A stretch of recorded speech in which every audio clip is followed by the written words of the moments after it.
Hey everybody, Chris the Groove Seeker here, participating in the 2026 vinyl tag. Big shout out to David Atkinson for putting this together. Been watching a lot of people's videos and was definitely inspired to do this, but also big shout to my friend Cesar, who got excited that I posted 3 videos last week, but equally disappointed they were just on Fish concert reviews. So he encouraged me as well to take a shot at the vinyl tag. So thanks Cesar for the motivation and encouragement, and we'll get started. So the first question is best vinyl find or physical media format purchase of 2025. I'm going to cheat a little bit right off the bat. I'm going to do used and new stock. So some of these I've showed on previous streams or discussions, but my favorite used pickup was this original pressing of Joy Division's Unknown Pleasures. Big shout out to Arnaldo Fidelio's Frequency for helping me secure this. Thank you so much, my friend. And as far as reissues, which is the first time it's been issued on vinyl, but it's definitely a reissue of an earlier release from the 2000s. This is Coltrane, the complete 1961 Village Vanguard recordings. By far my favorite Coltrane stuff. I had this CD box set when it came out. I was working in the music store at the time. And I remember we got one in, popped right into my hold pile, and purchased it at the end of my shift. And since then, it's really been my favorite Coltrane stuff. I've spent a lot of time with this release over the past 6 to 8 weeks. The pressing's pretty decent. The music is fantastic. If you don't want to spring for the records, you can definitely stream this or get this on the 6 CD box set, typically used and very affordable, maybe 25 bucks. So those are my two favorite pickups for 2025. Question number 2, your favorite live musical performance of 2025. I didn't go to a lot of concerts this year, and the past several years I haven't been. I've been very selective on what I've picked. I know a lot of you think I'm going to say Fish, but my favorite performance this year, because it caught me by surprise, was seeing Father John Misty at the Beacon Theater in New York. I think I saw him in February. Shout out to my friend John, who's one of my partners in crimes and going to shows, and he really orchestrated getting those tickets. I saw some other great shows this year, but Father John Misty completely exceeded expectations for both of us. It was the second or third time I'd seen him, but he was just electric, and being in New York at the Beacon Theater certainly doesn't hurt. Question 3, this is an interesting one. Your vinyl record collection in 10 years' time, is it bigger, smaller, about the same? I've been at this physical media thing since I was 8, and it just never gets smaller unless it completely gets wiped out and rebuilt. So for those reasons, I'm going to project that it's going to be bigger. And I hope my wife doesn't get too upset, but that's the way it's going to be. I know there's going to be more stuff coming out that I'm going to get interested in. It doesn't mean I won't sell things. I'll certainly try to pare back and create space, but just the rate of reissues coming out and things I'm finding and things I'm being turned on to by friends and people in the vinyl community, I just see that number growing. Okay, question 4. You move into a new home, you play one record turned up to 11 to announce your arrival. What is it and why? I've done this before, and it's always the same record. And this is a lot of the records I chose today are very informative of my musical taste and exposure through the years. So I would 100% pick Curtis Mayfield's Superfly soundtrack to kick things off. College dorm, first tune I played. When I got my first turntable, first record I played. When I got my upgraded turntable, first record I played. So just a really stellar soundtrack. Love Curtis Mayfield, is one of my favorite artists of all time. I'm a bit of a completist on him. Well, I'm missing a couple of things I need to get my hands on, but this would absolutely be the first record I play if I move into a new home. Question 5, show 2 albums, one of each of your favorite male and female singers. Why these 2? Favorite female singer over the years consistently has been Erykah Badu. I'm not really into traditional vocalists. I'm not big. I respect and appreciate, all the traditional vocalists, Streisand, Ella Fitzgerald, Dinah Washington, all that stuff. But I like non-traditional vocalists as well that have character. I grew up on Erykah Badu. I love her style. She has range, but she's very laid back, and her lyrics play a key part in her character and how she tells a story or how she's feeling about things. So I'm just gonna pick Erykah here. Mama's Gun. This is a pretty instrumental album. My teenage and years into my 20s really got me into the Soul Aquarians movement and a lot of Jay Dilla stuff on this record as well. So for favorite female singer, Erykah Badu. Favorite male singer, I guess this is a bit more traditional, but this is due to my parents. My parents are big Elvis heads. This is the Elvis Sunset Boulevard release that came out a few months ago, or maybe over the summer. Of course, I love the influential, groundbreaking Elvis from the 50s into the early 60s, but I dig 70s Elvis. The bands he had were so incredible. The song selections he was choosing were incredible. His performance was top notch. I really feel like he rebounded in that comeback special, and I have a lot of admiration for his later work, especially live. I love going on YouTube rabbit holes into some of those live releases that came out.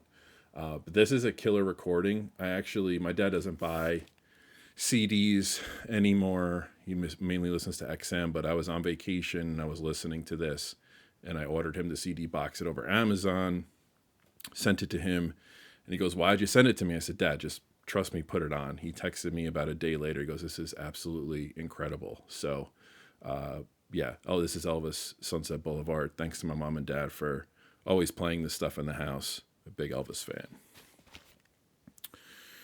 Okay, number 6, show your top 3 soul dance records. I mean, you can really dance to any kind of music, but I thought these were fun picks. Like if I want to put myself in a good mood or I'm bouncing around the house, I just want to have some fun, I might throw these on. The first I got as a filler in a record order I bought maybe 5 or 6 years ago for my 80s and 90s kids. This is Robin S. Show Me Love. This is a 12-inch single. Thing came immaculate. I don't know why somebody gave this away. Maybe it was a mistake, but this is one of those classics, club classics. You put this on in any bar, pub, wedding, wherever, even in the car, and immediately gets cranked up. And even if you're not a big fan of this type of music, everybody seems to love it. So that's Robin S. Show Me Love. Second one is Funkadelic, One Nation Under a Groove. I dance to this. Embarrassingly, but I do it. I don't care. A lot of Funkadelic records always get me moving. I just love this album, love this band, and all the iterations of this band. This is an original, which I got my hands on maybe about 10 years ago. Even has the cutouts and the inserts in it, in the 7-inch single. So one of my prized possessions. And lastly, maybe it's not upbeat music from a lyrical content perspective all the time, but I can't sit still when I put my Fela on. This is the first Fela album I ever got. This is a vinyl Me Please reissue. I haven't really searched for originals on this, or US or UK originals, but Zombie, awesome record. So much groove in this. Horns, long instrumentals, fantastic lyrical presentation here by Fela. So one of the greats in music history. So those are my 3 soul or dance records. A real stinker. Nominate a track you hate from an album you love. I think I'm going to get in a lot of trouble for this one. I love the Beatles. First Beatles proper album I ever bought was a cassette of this album I'm going to show, which is Magical Mystery Tour. I basically bought it for Walrus, Strawberry Fields, Penny Lane, etc. I'm not going to pick Flying. I'm not going to pick Blue Jay Way. I'm not going to pick Baby You're a Rich Man. I'm going to pick All You Need Is Love. I understand why everybody likes it. It just doesn't resonate with me. I don't really dig it. I tend to skip it if I hear it on the radio. I don't pay much attention to it if I spin this and it's on. So Beatles, All You Need Is Love. All right, number 8. If you had to pick only one album from each of the last 6 decades, what would they be? I really like this question. I I didn't choose my favorite records per se. I chose the records that probably, excuse me while I fix this, probably inform me the most on my musical taste, or if I'm looking back retrospectively, probably the albums I play the most and mean the most to me from those periods. So the first one I'm going to choose here is Fairport Convention's Unhalf Bricking. I think this was 1969. This is an original Ireland, UK. What can I say about this band? I mean, there's been so many reformations and style changes on these guys, but this record to me is definitive. It's definitely one of my top 10 favorite albums of all time. Tracks on here, of course, Who Knows Where the Time Goes is an epic ballad, I guess you could say. So many Dylan covers on here. Autopsy is just a killer track. This just sprung me into Fairport Convention. I think they're a band that's highly overlooked, especially by younger people. People don't really go back and understand their genius. So for the 60s, I'm going to go with Fairport Convention's Unhalf Bricking. The other records I chose, ironically, for each decade were really at the beginning, and I don't know if subliminally there was some thought here or just happened to work out that way, but the next one for the 70s is Jimi Hendrix's Band of Gypsies. This is my favorite Hendrix material. What I learned about this record is a live performance doesn't necessarily have to be orchestrated, which informed me on some of the bands that I really got into and go see live a lot. Incredible musicianship. It sounds like such a jam-packed record for a trio. I think what's also crazy about this record is you kind of see where Jimmy was going, and then his untimely death occurred, and it would have been really great to kind of project where he would have gone in the early 70s into the late 70s with what kind of musical avenues he was approaching. My favorite guitar riff ever on here opens the record, Who Knows? Then you have, obviously, Machine Gun, incredibly political charged song, Power to Love, Message to Love, Buddy Miles on drums, Billy Cox on bass. This is my favorite record of the 70s. And again, totally transformed the way I think about live music and guitar playing. 80s. I think there's one band that defines the late 70s and 80s as far as influence, especially in American music. Really broke down a lot of barriers, experimented. In a strange way, I think they're the most underrated popular band in the U.S., but I think over the past couple of years with anniversaries and things, they've really, kind of rejuvenated their legacy a bit, even though it really didn't need it. But my favorite, or the album I picked for the 80s, is Talking Heads, Remain in Light. Departure from the pop music they were doing. Pop music, I would say, in quotations. This has a lot of African influence. Obviously, a lot of great guest musicians on the sessions on this record. Really just blew my mind, kind of being exposed to the Talking Heads and going through their catalog and then pulling this up. It was like nothing I'd ever heard before. Of course, I knew some of the singles, but to hear the album in its complete entirety is pretty incredible. The 90s, this is getting more out of my time, the next few decades. This is my Sgt. Pepper's. This has become, for me, a desert island disc. Really shaped my view on music for what was popular at the time. Also is probably the sole reason, besides history books, that I became such a jazz freak and nut at a young age. But that's Tribe Called Quest, Low End Theory. They're my Beatles. I mean, this is one of my favorite groups, bands, artists, hip-hop performers of all time. Even if you're not into hip-hop, I feel like this is a pretty incredible record from a musical standpoint, an engineering standpoint. Lyrically, just fantastic. I play this all the time still. If I don't know what I'm going to play, I'll drop this. This is just, what can I say? It's one of the best albums ever created and really held in high regard for me musically. 2000s. This record, you wouldn't think a lot of kids in high school were listening to. I found it. I loved it. I had the artist's first record, thanks to one of my best friends growing up, our first album. And this kind of vindicated my music taste a little bit, which I'll explain in a moment, but it's D'Angelo's Voodoo. Again, going back to the Soul Aquarians, getting into Badu after her first record, learning about Jay Dillon, some of the production stuff he had done with Farside, Tribe Called Quest, etc. Loved D'Angelo's first album. Brown Sugar was a big tune for us growing up. What I loved about my experience with this album in high school is I wouldn't say I was embarrassed to listen to it, but not a lot of my friends were into it. But all my musician friends really dug it. So I felt like I was onto something. And I think this is arguably one of the best albums of the century. And I certainly think it's the best album of the 2000s and the most influential.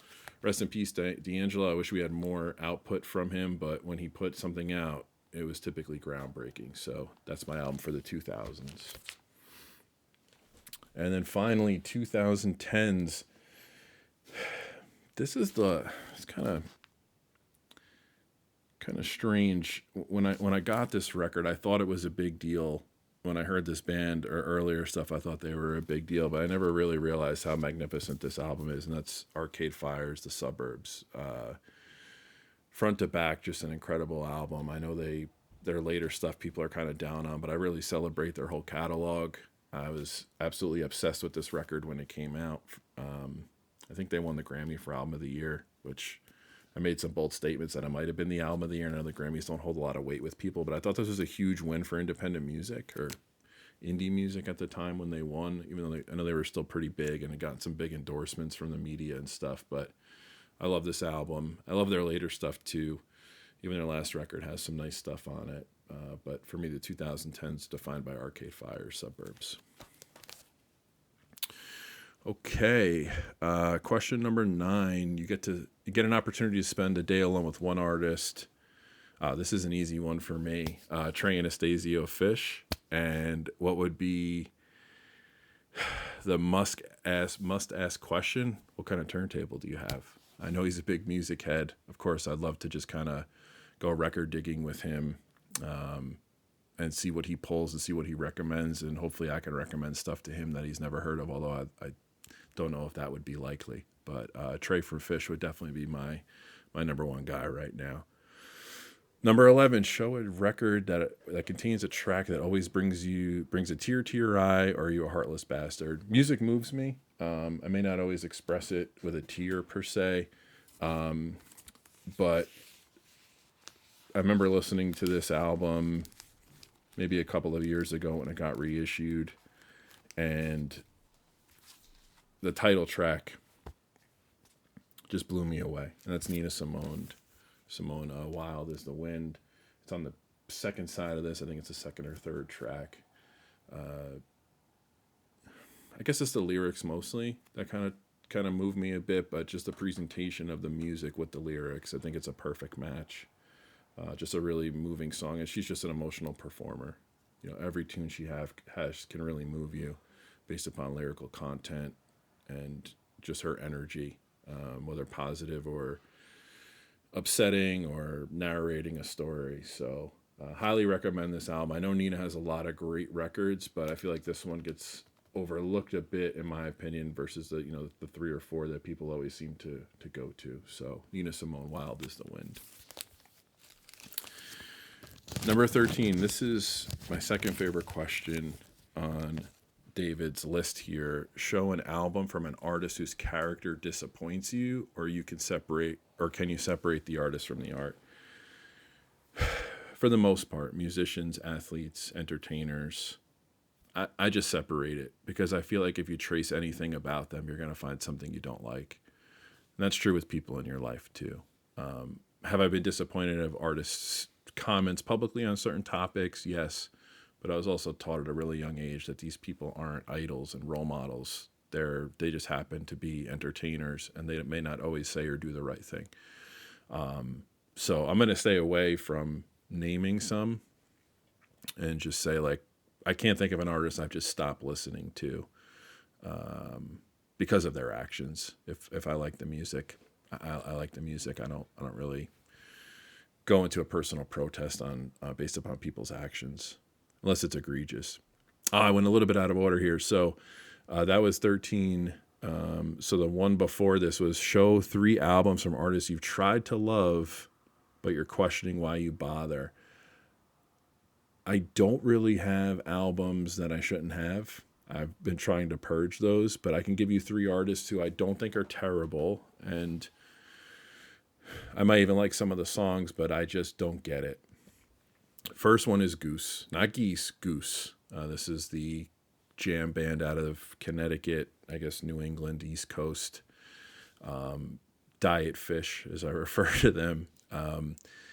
Many people think that because I'm into Fish that I would automatically like Goose. I don't think that they're terrible. It just doesn't resonate with me, and I've tried. People say you should go see them live. Maybe I should. Maybe I will. I have a lot of friends that are into them, but they just don't really move me.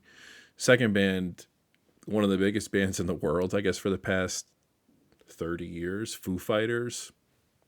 Yeah, a couple songs are great, but I'm not clamoring to listen to their records. I've definitely given them a shot. A lot of friends that are into them and pass things along to me, but they're more of like a greatest hits band for me.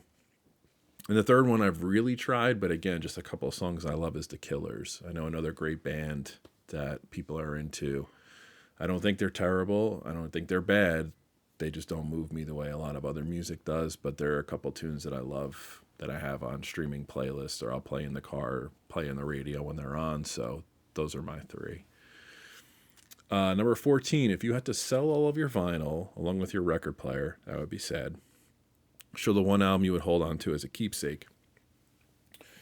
When I had a collection in my early 20s that I sold, and when I decided to start over, my wife actually bought me a record.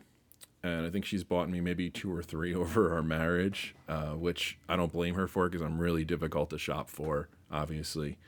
You don't know what I have and if she's getting the right thing. But early on, she bought me this Steely Dan's Greatest Hits. And so if I had to purge all my records and I had to keep one, I would definitely not let this one go, obviously for sentimental reasons. I have a lot of my parents' records too, so it's tough for me to say this was the one, but she only gave me a couple, so it's easier to make a choice. Whereas my parents, I took, maybe 30 or 40 from them over time. So it would be hard to let those go as well, but I would keep this because my wife gave it to me. So thanks, Rebecca. Okay. Discuss your VC highlight of 2025.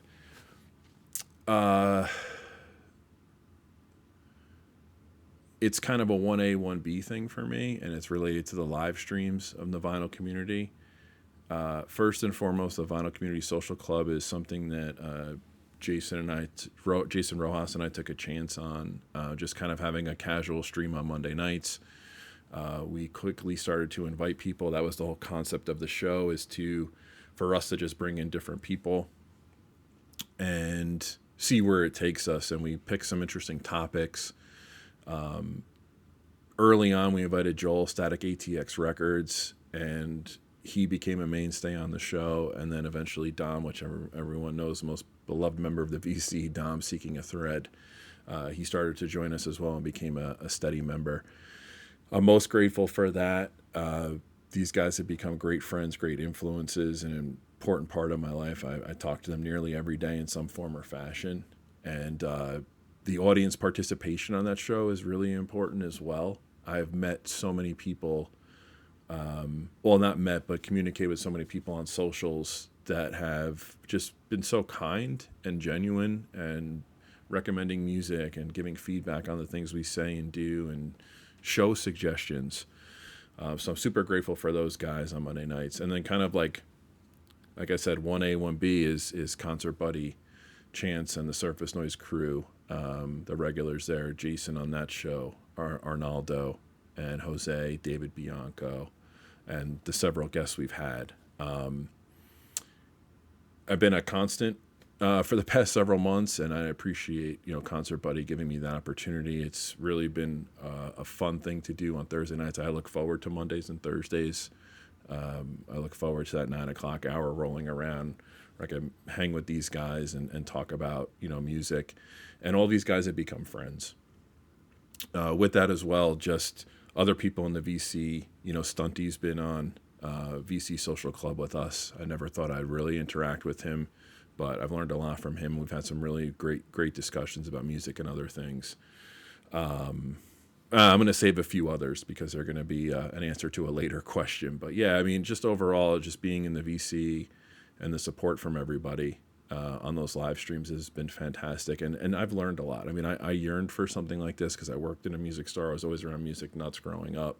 And that kind of gets more and more difficult as you get older to kind of maintain that opportunity. So this has filled a huge void and maybe surpassed that previous void or previous access I had to at other times in my life. So thank you guys for everything this year. Looking forward to 2026.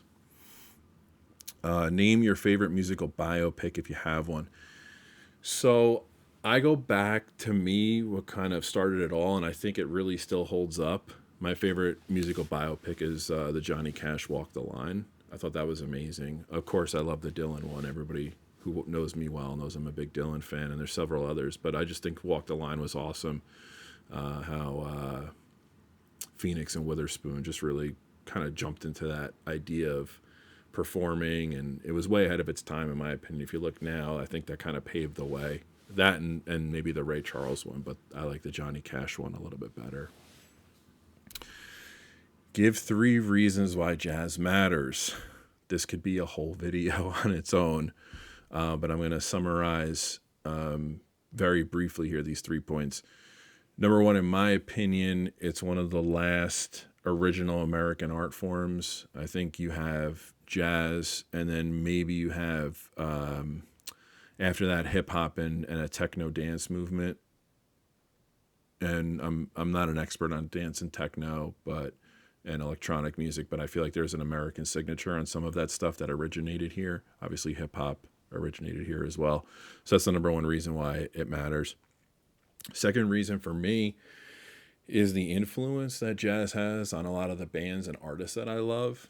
And I say that because through my exposure to jazz, I feel like I'm informed on musical style and approach. I'm not a musician, but when I hear certain artists that I love, I can say, oh, it sounds like they listen to jazz, or it sounds like, that's a jazz chord or sound. And when you read, especially drummers and guitar players, their influences, they're constantly naming some of the great jazz artists ever. So what I like about it is their music could be heavy metal. It could be, a jam band. It could be just alternative rock. But they'll cite some of those artists as influential in their playing, and then when you go back and they break down why, or you listen to certain tunes, you're just like, oh, I can hear that now.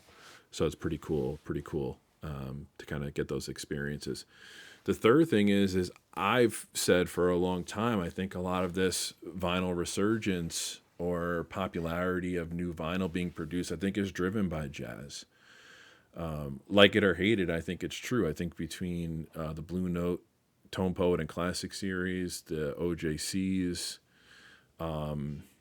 the stuff that Acoustic Sounds and Analog Productions has done, I think it's I would venture to guess it's a substantial amount or a significant amount of the new vinyl that's sold around the world. So if anything, musically, I think it's, or not musically, but from a hobby perspective, I think it's driving a lot of what we're all doing today. And for me personally, having explored jazz at a pretty young age and trying to figure it out and listen to a lot of things, a lot of the reissues that get dropped, I'm like, oh, I know this album. I remember hearing it. I remember being into it. And it's really exciting to kind of purchase those and re-educate myself or become re-informed on some of those records. So to me, that's why jazz still matters amongst a million other reasons. And if I'm going to show a record, this is a record that I've been obsessed with lately. It's a Tone Poet, one of the early Tone Poets, I think. I just revisited it maybe back in September, and it's been a pretty decent rotation, especially the past couple of weeks, and that's Dexter's Gordon, One Flight Up. Opening track on here, Tanya, I think it's a Donald Byrd song. It's not my favorite jazz record, but it's just something that I've been going nuts listening to. Just looking at the inners here, it's oh yeah, couldn't remember the fourth guy. So it's Dexter Gordon, Donald Byrd, Art Taylor, and Kenny Drew. You can probably get this pretty inexpensively now. So if you're thinking about expanding or venturing into jazz, this is one I recommend. You're an innocent man on death row. They give you one last musical request. Well, to me, this is kind of a layup just based upon song title, but if I'm an innocent man on death row, I'm going to ask them to play me Steely Dan, Don't Take Me Alive. I'm done fighting. I'm not going to win. Just get me out of here. That's off the Royal Scam. So that's what I would play. Sell your favorite artist to a new listener. I fail at this weekly. I fail at this a lot on the social club. I do it occasionally on Surface Noise, more of as a gimmick, but I think everybody should be trying to listen to Fish or go see Fish once. Everybody knows my reasons why. I want everybody to finish the video, so I'll just stop there. You're arranging a VC meetup in 2026, excluding those you've already met. Invite 3 people you'd most like to meet. So I'm going to assume this means meet in person. So a lot of the people that I would really like to spend time with are covered. But I want to shout out 3 people who have been supportive, critical, collaborative to a certain extent, and have educated me on music, vinyl, and actually other things outside of music and records. But and I actually think this would be a really cool 3 people to have together at dinner. It just so happened to work out that way. And again, all these 3 people mean a lot to me, and I've been grateful enough to talk to them a lot over the past year or 2 especially. First is the Reverend Rock and Roller, just a fantastic guy. Has been super supportive of the Vinyl Community Social Club, has been super supportive offline of talking to me about what he's listening to, what I'm listening to, why I like it, and really just reminding me not to take things so seriously all the time, which has been good. And he's been a good inspiration for a few of the social club topics. If we haven't taken the topic directly, he's definitely sparked some ideas and debates in our mind. Second is Felipe of the Jazz Bums. Felipe has been busy, but he does reach out to me, and I do reach out to him, and I'm very grateful for that friendship and that relationship. I learned very early on, and I had not realized this, that Felipe is into much more besides jazz. So though we talk about jazz, we talk about a hell of a lot of other music, which has been great. So Felipe, thanks for everything you do. And the last is Nathaniel Mars, the Wolfman, just a legend in a way to me, kind of a character. I think his Secret Spins is one of the best things going on a daily basis, or almost daily basis. He plays just a record at night. And sometimes it's something you've heard of. Sometimes it's something that you've never heard of. Sometimes it's something I can't even listen to, but I go through it anyway to try to learn and understand something new and something different. So, and I think the 3 of them at dinner would be fun. I think you have, with me, you have 4 corners of the world really covered there. Not literally, but from a perspective and taste sense. So I think it would be a fun, interesting conversation. So that's it for the Vinyl Tag 2026 for the Groove Seeker Chris. Thanks again, David Atkinson, for putting this together. I know it's a lot of work. Hopefully I get to chat with you sometime in the future, and talk to you guys soon. Thank you so much.